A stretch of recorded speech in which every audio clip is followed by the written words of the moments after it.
no condemnation after divorce. Because, so many people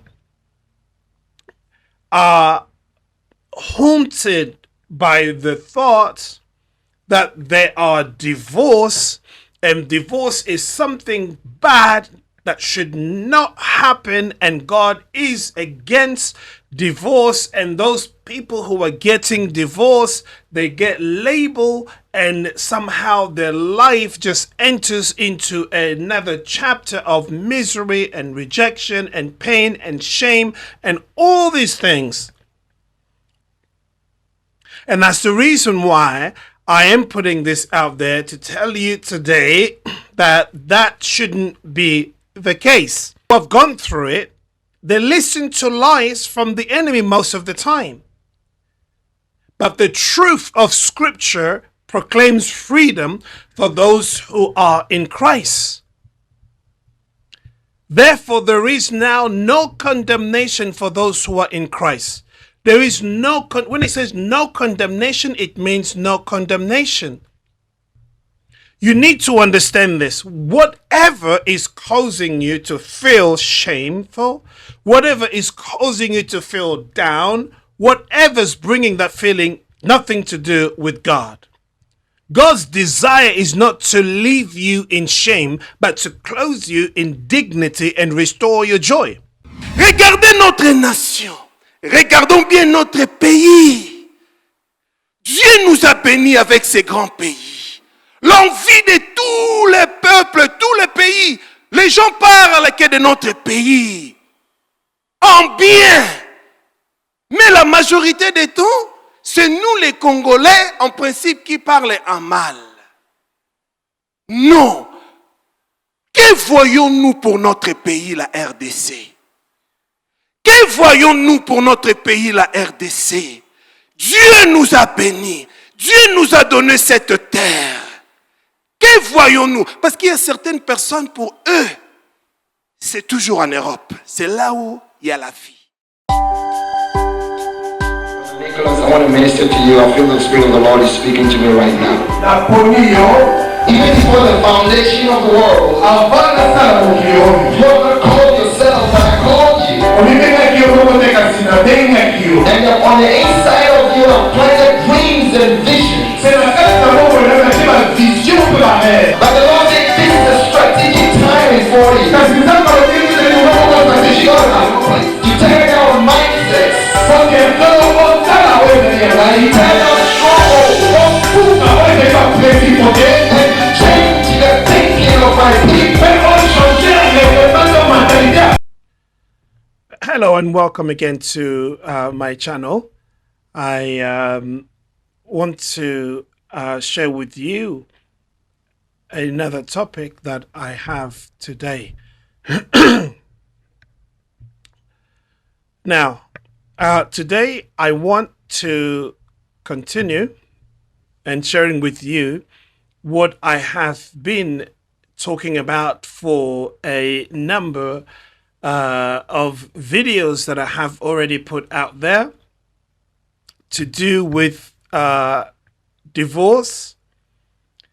And as I've always say, my aim in doing this is to help people out there who may be going through divorce, and or some people who have already gone through divorce and are stuck in life. They don't know what to do, and those who are preparing to get married and they don't know what awaits for them when they get in a marriage setting.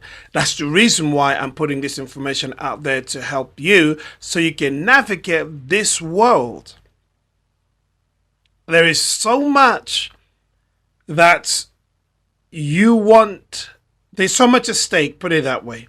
Marriage is not something you take lightly. And also divorce is not something that you take lightly either. So better preparation for marriage will help you minimize the chances of you getting divorced. And the rate at which marriage is falling apart is, what can I say? It is on the increase. That's all I can say. It is on the increase, And there are a number of reasons as to why this is happening. And you don't want to become a statistic. So therefore, you want to be well prepared. Okay. Now, I have been through, and I'm still going through a divorce, and it is very, very difficult. Something that I always say, I never wish for anybody to ever go through this. And that's the reason why I'm doing this. But I've learned a lot out of all this, and I have written a book. So I'm making these videos to help you out there. Without wasting any more time, right now I want to talk to you about freedom in Christ. No condemnation after divorce. Because so many people are haunted by the thought that they are divorced, and divorce is something bad that should not happen, and God is against divorce. And those people who are getting divorced, they get labeled, and somehow their life just enters into another chapter of misery and rejection and pain and shame and all these things. And that's the reason why I am putting this out there, to tell you today that shouldn't be the case. God hates divorce. He does not hate the people getting divorced. Just like God hates sin, he does not hate sinners. He wants them to repent. And this is the reason why I'm putting this out there. So let's start with this. Divorce often leaves behind not only pain, but also guilt and shame. Many believers carry the weight of feeling like second-class Christians, disqualified from God's love or his purposes. Yet this is a lie from the enemy. I don't know about you, but I personally, being somebody who goes around and preaches from the Bible and teaches from the Bible, I used to struggle with the whole concept of divorce. But I never treated the people badly because they were divorced, but I had lots of questions based on what I learned, based on what I knew. Like I said, I never condemned, but it's just a lot of questions around my mind. Okay? But now when it happened to me, I have now a better understanding, and it has helped me a lot to shed some light on this and help anyone who has been through or is going through this situation so that they can understand truly what has happened and how does God view the whole situation. Okay? So, those people who have gone through it, they listen to lies from the enemy most of the time. But the truth of Scripture proclaims freedom for those who are in Christ. Therefore, there is now no condemnation for those who are in Christ. There is no, when it says no condemnation, it means no condemnation. But the church will say, okay, no, people are forgiven here, but this sin here, or divorce, like, I am a preacher. There are some churches who will not welcome me to preach because I'm divorced. That's fine, I can live with that. But it doesn't make me see myself the way they look at me. That's not the case for me. I see myself the way God looks at me, not the way a church looks at me. And the Bible says there is now no condemnation for those who are in Christ. And I live with that. And that is what the Scripture says. This verse is not conditional. It does not say no condemnation except for divorce. It is absolute. If you are in Christ, you are forgiven, redeemed, and free. And that's how we're supposed to look at this. Nothing more. Condemnation is the voice of the accuser. Revelation 12:10 says this. It calls Satan the accuser of our brethren and sisters. He seeks to chain us to failure and convince us we are unworthy of God's love. For the divorce, this often sounds like this. You failed God. You will never be whole again. God can't trust you anymore. These are the subtle voice that speaks over in your mind, and then it can become a narrative, something that is playing over on autopilot, repeating itself over and over. And this can really break you down. But these are lies. Christ bore our condemnation on the cross. To accept condemnation is to deny the power of his sacrifice. God has forgiven you. Justification in Christ. Romans 11 reminds us this. Therefore, since we have been justified through faith, we have peace with God through our Lord Jesus Christ. We have been justified. We have peace with God through Christ. Shame is different from conviction.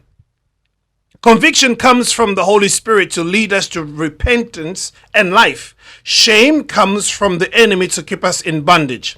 Isaiah 54 says this. Do not be afraid. You will not be put to shame. Do not fear disgrace. You will not be humiliated. You will forget the shame of your youth and remember no more the reproach of your widowhood. And this is very powerful. I want you to understand this. It says this, Isaiah 54. Do not be afraid. You will not be put to shame. Do not fear disgrace. You will not be humiliated. You will forget the shame of your youth and remember no more the reproach of your widowhood. You need to understand this. Whatever is causing you to feel shameful, whatever is causing you to feel down, whatever's bringing that feeling, nothing to do with God. God's desire is not to leave you in shame, but to clothe you in dignity and restore your joy. Freedom in Christ is not only about being released from condemnation, it is about being released for purpose. Divorce does not disqualify you from ministry, calling, or usefulness, even though some people still think it disqualifies you from ministry. Well, maybe in a church setting, because they have this as a man-made system, they have their own structure and they have their own policies and internal procedures and policies you have to follow. That's fine. If it says that a divorced man or woman cannot preach here or serve here, then that's fine. That's just their policy. They have the right to do that. But you need to know, as far as God is concerned, you're not disqualified. On the contrary, the comfort you have received can become comfort you offer to others. 2 Corinthians 1-3. Praise be to God and Father of our Lord Jesus, the Father of compassion and the God of all comfort, who comforts us in all our troubles, so that we can comfort those in any trouble with the comfort we ourselves received from God. When you receive comfort from God, when God comes through for you in your time of pain, you can now show the same compassion, love, and comfort to those who are going through the same situation. I know that's my case. Been through a lot. difficult circumstances, but the Lord has been there for me. And now I'm using my voice to those who are out there who may be facing the same situation. You're feeling you're down, you're feeling downtrodden, you feel like rejected, the shame and everything because of divorce that you've been through. And then you start feeling this. I'm here to tell you, God has a bigger plan and purpose for your life, and you need to rise up so you can embrace what God has for you. Your story can become a source of healing for others still walking through pain. Divorce is a painful chapter, but it's not the final word. In Christ, there is no condemnation. You are forgiven. I'll say it again. You are forgiven, justified, and free. The enemy may accuse, but the cross declares you're righteous. So you need to focus in this. Freedom in Christ means that divorce does not define you. God's grace does. You are not condemned. You are redeemed. You are redeemed. And that's how God looks at you. And this is how you should look at yourself. God loves you. God cares for you. And God has a plan for your life. And this is so important for you to bear this in mind. No matter what happens, know that God is there for you. If you haven't subscribed, please do subscribe to the channel.